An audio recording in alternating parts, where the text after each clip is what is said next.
औषध, अभय एवं ज्ञान। शास्त्रों में वर्णित है ये 4 प्रकार के दान। इनसे होता है प्राणी मात्र का कल्याण। परम पूज्य वात्सल्य मूर्ति जिन धर्म प्रभाविका आर्य का रत्न श्री 105 सृष्टि भूषण माता जी की मंगल प्रेरणा एवं आशीर्वाद से सृष्टि मंगलम सेवा समिति के तत्वावधान में संचालित किए जा रहे हैं अनेकानेक आध्यात्मिक पुण्य के कार्य। साधुओं के आहार, विहार, औषधि एवं संयम उपकरण, पिछी, कमंडल, शास्त्र आदि की व्यवस्थाएं कई वर्षों से सुचारू रूप से उपलब्ध कराई जा रही हैं। मथुरा जैन 84 श्रमण ज्ञान भारती छात्रावास में अध्ययनरत थे। सूचना मिली दिल्ली से कोई सृष्टि भूषण माता जी मथुरा 84 आ रही हैं। टीम में सबसे पहले सूचना आई आपको बिहार कराने जाना है। हम 2 बच्चे माता जी का बिहार कराने गए। बीच में वृंदावन मिला तो माता जी ने कहा अपन को यहाँ पर प्रेम मंदिर देखने जाना है। मुझे लगता है वो माता जी के साथ प्रेम मंदिर देखने गए और कब मुझे संयम से प्रेम हो गया मुझे ही नहीं पता चला। इतने दिन से था कि माता जी को साक्षात सुने और आज वो सुनने का सौभाग्य हमको प्राप्त। माता जी बोल रही थी हम तो बकवास करते हैं। अब देखो माता जी, गंगा नदी बह रही है और गंगा नदी का अगर हमने पानी लोटे में भर दिया, अब सचिन भैया वो पानी किसका कहलाएगा, लोटे का कि गंगा का है? गंगा का कहलाएगा। गंगा नदी के पानी को अगर हमने लोटे में भी भर दिया, ग्लास में भी भर दिया, तो वह पानी लोटे का नहीं हुआ, वो पानी ग्लास का नहीं हुआ, वो पानी तो गंगा नदी का ही रहेगा। इसलिए माता जी कोई मुनिराज प्रवचन करे या कोई माता जी प्रवचन करे, वो माता जी और मुनिराज के प्रवचन नहीं होते, वो तो तीर्थंकर भगवान के ही प्रवचन है। इसलिए जब माता जी को जब यहाँ का साक्षात देखा और यहाँ का दर्शन करके अपने आप में इतनी हृदय में खुशी हुई कि मैं आप जो थकान हो रही थी वो थकान दूर हो गई है।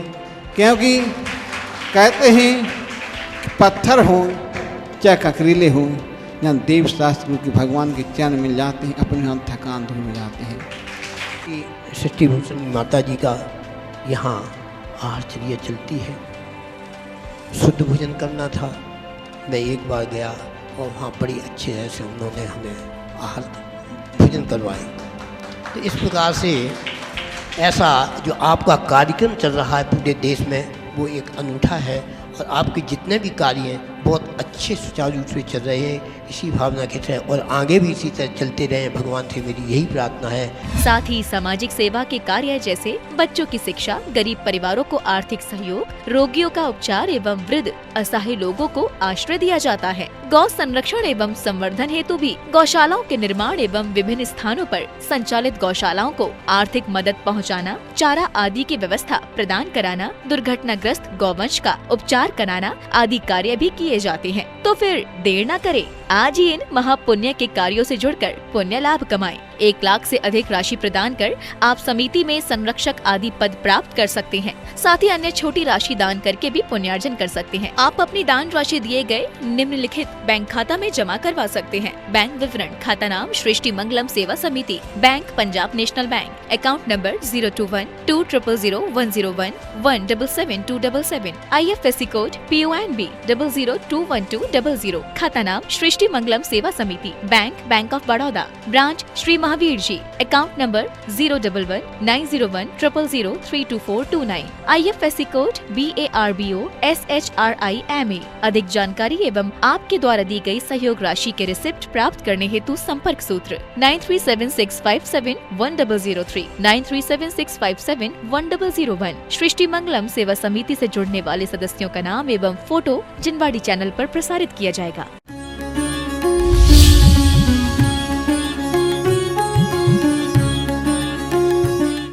आँख से दिखना कम हो जाए तो देखना बंद कर देना चाहिए। लोगों को तो खासकर बुराइयों को देखना कम कर देना चाहिए कि आंखों ने इतनी साल देखा, अब थक गई हैं।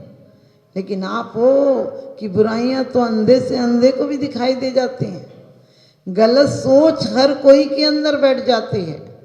हम अपने मंदिर को कितनी सुंदर स्वयंभू बात कही है कि आपकी पुण्य स्मृति भी चित्त को पवित्र कर देती है। भक्तांबर में कहिए कि आपकी आस्था पूर्वक स्थिति तो बहुत बड़ी बात है, आपकी कथा भी चित्त को जन्म जन्म के पापों को नाश कर देती है। कभी सोचा कि क्यों पाप नाश कर देती है? अभी आपने पढ़ा, दरिद्रीन को द्रव्य के दान दीने, अपुत्रीन को तू भले पुत्र कीने। दरिद्र, हम लोग सब दरिद्र हैं, अमीर मत समझना, यहाँ की दौलत साथ नहीं जाती है।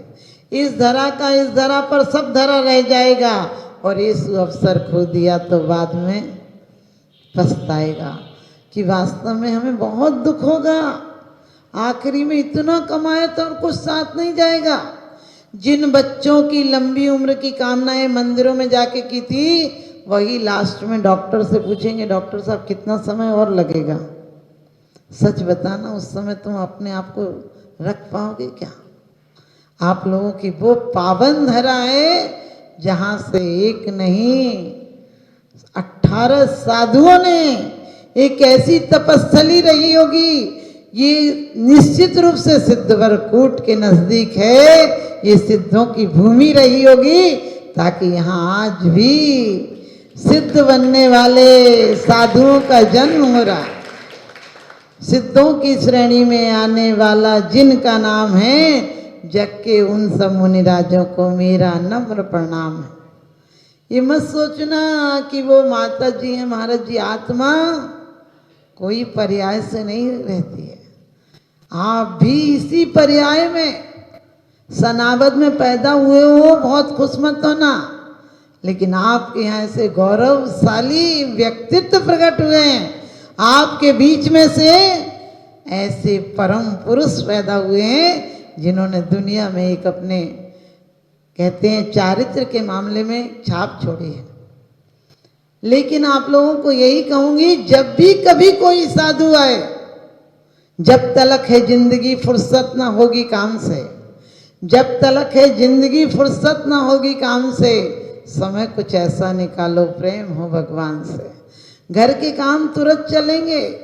कितने जमीन में जले पड़े हैं जो सोचते थे हम नहीं रहेंगे तो घर के काम नहीं चलेंगे, लेकिन आज तो इतना बेईमान हो गया समाज। पहले कम से कम जिसकी घर में रहता था, जो घर में रहता था, 13 दिन शोक मनाता था, अब तो 30 के दिन सब कुछ निपट जाता है। और पहले घूंघट चलता था तो लोग रोते भी थे, अब जब से घूंघट निकल गया तो रोना भी खत्म हो गया। घूंघट निकाल लो और बोलते रहो बाबूजी कहाँ चले गए, तो आने वाली कंधे पे हाथ फेर के कहती रो मत, चुप हो जा। लेकिन ध्यान रखना, आप सबसे यही कहूंगी कि विशाल मंदिर दिए हैं आपको, और आपको ऐसे गुरुओं का सानिध्य मिला है। ऐसे आज मैंने देखा इतने सारे साधु इस सनावद ने दिए हैं। एक साधु यदि जन्म ले ले, आपको पता है बुद्ध के पिता, जब बुद्ध का जन्म हुआ, सिद्धार्थ का जन्म हुआ, तो उनके पिता ने ज्योतिष को बुलाया और कहा कि इस बच्चे का, आप लोग सब भी भाग्य दिखाते हैं कि बच्चा क्या बनेगा। उनने कहा या तो ये चक्रवर्ती बनेगा या संत बनेगा। सच बताना, आपके कोई कह दे कि आपका बेटा या तो प्रधानमंत्री बनेगा या फिर संत बनेगा, क्या चाहोगी तुम लोग? प्रधानमंत्री। आप भले हमारे मुंह पर कह दो, लेकिन सच बताना, यहाँ कोई प्रधानमंत्री आ जाए तो कितनी भीड़ लग जाएगी, और संत आ जाए तो बस तुम्हारा सत्य हिंसा से तुम्हारा बस अब इतना नाता है, दीवालों पर लिख देते हो, दिवाली पर मिट जाता है। तो उनसे भी कहा, लेकिन उनने कहा संत तो नहीं बनने देंगे, हम तो सम्राट चक्रवर्ती बनाएंगे।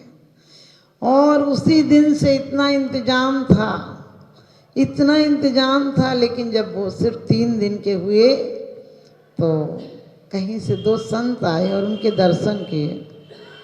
फकीर आए और उनके दर्शन किए, और दर्शन करते ही रोने लगे।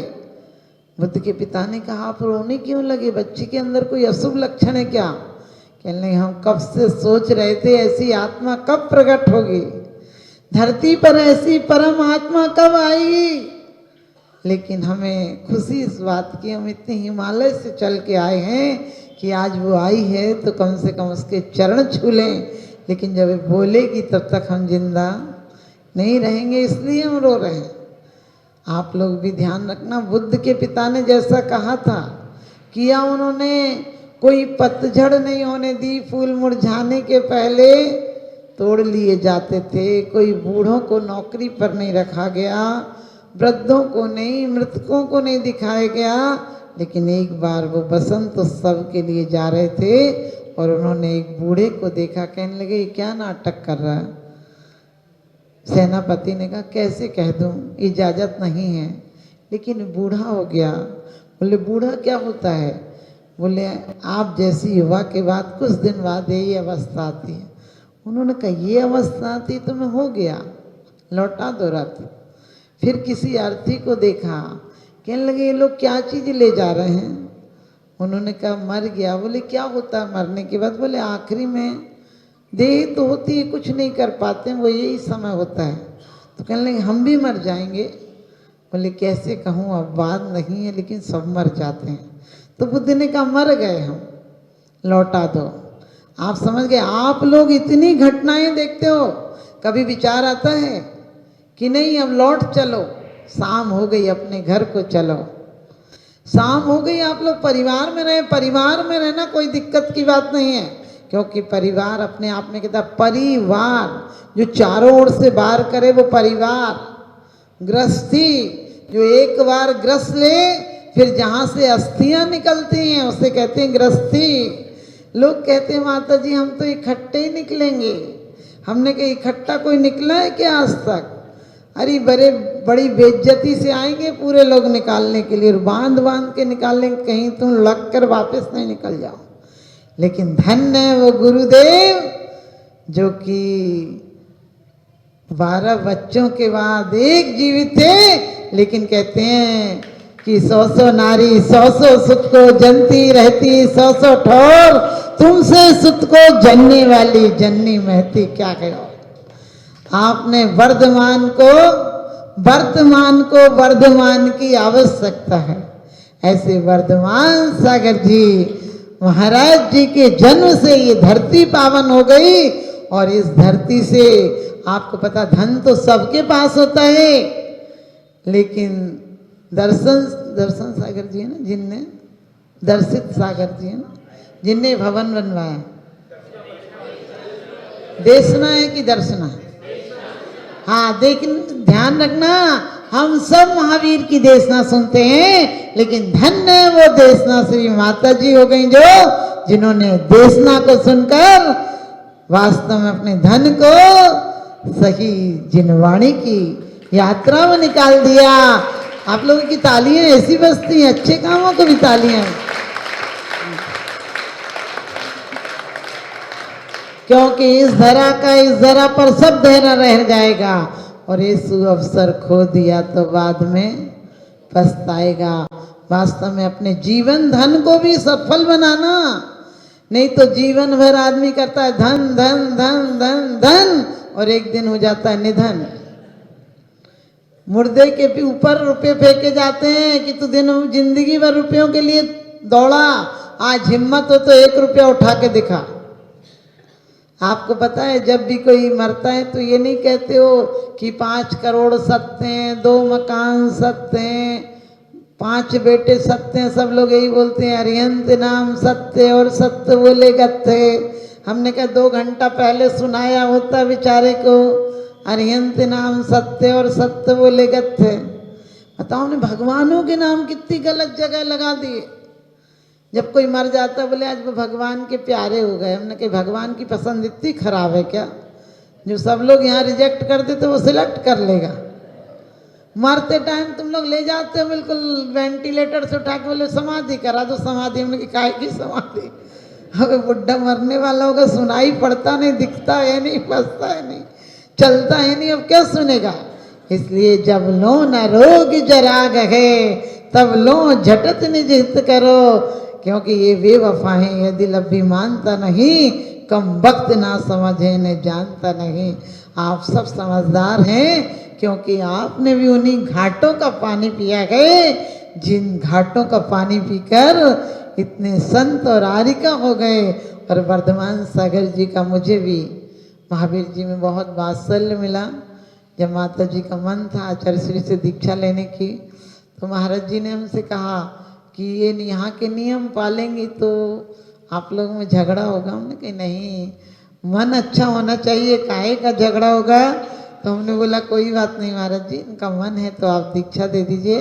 और आचार्य श्री का जब चतुर्मास हुआ तो मेरा भी चतुर्मास हुआ, और हमने भी अलग से स्थापना नहीं की थी आचार्य श्री के चरण सानिध्य में भी, क्योंकि हमेशा ध्यान रखना हम जिस भी गुरु के अंदर तेरा मेरा मत करना, ये घर और मकान तो अपने ही, क्योंकि कहते हैं हमें नहीं कोई भी ईर्षा, हम सब में राजी हैं। राम भक्त के लिए अयोध्या, कृष्णा को काशी हैं। यहाँ भावना जैसी होंगी वैसे रूप दिखाई देंगे। राम भक्त के लिए अयोध्या, कृष्णा को हम काशी देंगे, कृष्णा को हम काशी देंगे। तो वास्तव में गुरुदेव का हमें भी बहुत वात्सल्य मिला। बहुत हम प्रतिदिन हर क्लासों में, और आचार्य श्री का आदेश रहा तो फिर हम आहार करने भी उधर जाते थे। लेकिन बहुत बहुत ऐसे गुरुदेव की जन्म नगरी की आज पावन माटी हम लोगों को भी सिर पर लगाने मिली। ये बहुत हमारा भी सौभाग्य है, क्योंकि गुरु जिस माटी चंदन हो जाती है जहाँ गुरु जन्म लेते हैं, आप सब सौभाग्यशाली हैं कि आप उन धरती पर जन्म लिया है। परमात्मा करे जब वर्धमान सागर जी तीर्थंकर हों उस काल में हम सब भी पैदा हों और उनके समूह शरण में बैठकर हम भी अपना कल्याण करें। और आपको बता दूं, कभी भी आपके यहाँ कोई मंदिर बनना, ऐसे भी एक दो मंदिर हमने देखे कि उन्हें ज़रूरत है, कभी मत सोचना कि उनका मंदिर है। अरे परमात्मा का मंदिर है, अपने और पराये का भेद मत करना। हमेशा सोचना, एक एक माला फेर लेना, तुम्हारी सद्भावनाएं, मंदिर जल्दी से सुंदर बन जाएगा। मंदिर परमात्मा का मंदिर, अपना और परमात्मा का अलग अलग नहीं होता। तेरा मेरा मंदिर नहीं होता है, मंदिर तो परमात्मा का होता है। वरना ये वैसी हालत होगी, एक औरत कहीं से गणेश की मूर्ति ले आई, मेला में गई थी, बहुत गणेश जी मिल रहे थे, वो अपनी गणेश जी की मूर्ति ले आई। फिर एक जगह सब गणेश थे, उसने कहा नहीं, सब गणेश को हम अपनी आरती क्यों लगाएंगे, हम तो अपनी आरती अपने गणेश को ही दिखाएंगे, हम तो अपनी अगरबत्ती अपने गणेश को ही दिखाएंगे। तो उसने एक पोंगरी बनाई और सारा धुआं अपने गणेश पर, बोले इनको ज़्यादा सुगंध आएगी, और गणेश जी का मुंह काला हो गया। आप समझ गए, हम भी परमात्मा परमात्मा है। आप सभी धर्मात्मा बने, पुण्यात्मा बने, पवित्र आत्मा बने और एक दिन परमात्मा बने। इन्हीं शुभ भावनाओं के साथ बोलिए आदिनाथ भगवान की।